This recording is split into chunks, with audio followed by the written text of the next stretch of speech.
C'est un assassinat politique pour Chéribin, qui était la voix du parti. Quand on ne contrôle plus rien dans le pays, on arrête mes conseillers, on arrête mes partenaires, on tue et on veut nous réduire au silence. Nous n'allons jamais accepter. Nous allons faire une enquête indépendante pour savoir la vérité. On ne fait plus confiance à nos institutions.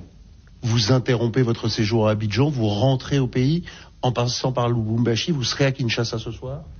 Oui, j'interromps, je rentre. Chéribin est un frère, un homme honnête. Si la politique est de tuer, je suis très désolé. Un homme très pacifique, un père de famille, je suis obligé de rentrer, mais ce qu'ils ont fait à Chéribin ne restera pas impuni. Et c'est un guet-apens. Il aurait été kidnappé devant la Cour constitutionnelle. Où est-ce que nous allons dans ce pays? Où est l'état de droit?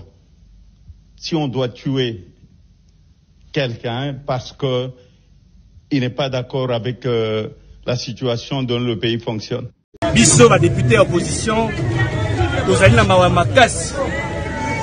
Tokutani awa na morgue ya cinquantenaire na sangwa liwa epesi biso pasi na motema.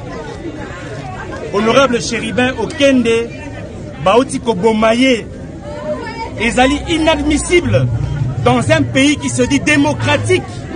Baboma un député national par rapport à ma conviction na ye.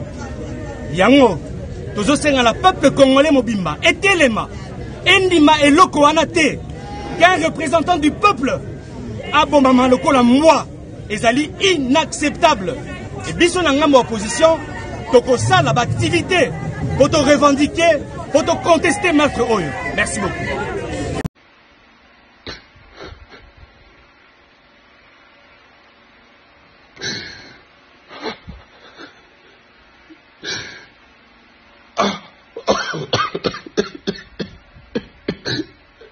C'est vrai. Ah, mon combat. Hey.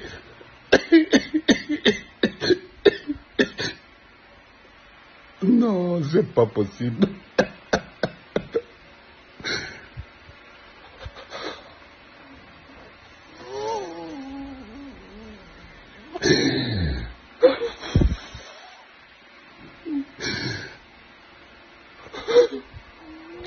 Ensemble pour la République dénonce et condamne fermement, en ce début de l'année électorale 2023, la recrudescence de la violence politique et l'aggravation des entraves à la libre expression démocratique.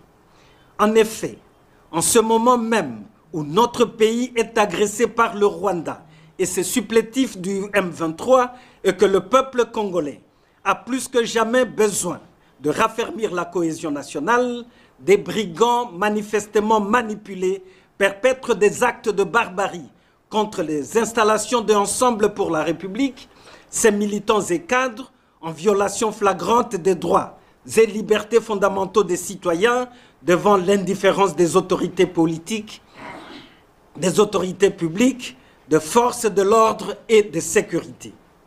Des faits avérés ci-après illustrent le mauvais climat politique entretenu susceptible de compromettre la tenue des élections dans des conditions apaisées. 1. L'attaque en novembre 2022 de la résidence d'une famille située dans la cité Jekamine au quartier Mampala à Lubumbashi avec menace de mort à cause de l'appartenance politique. 2. La mise à sac le 19 janvier 2023 des bureaux de Ensemble pour la République dans la cité de Kasumbalesa. 3. Le refus, depuis le 7 février 2023, d'autoriser le survol et l'atterrissage de l'avion du président Moïse Katumbi en partance pour Moba. 4. Le 17 février 2023, des brigands munis d'armes blanches ont attaqué les militants et cadres de Ensemble pour la République lors de l'enrôlement à Kindu de M. Salomon Idi Kalonda Dela au cadre du parti, causant mort d'hommes et une centaine de blessés graves. 5. La confiscation injustifiée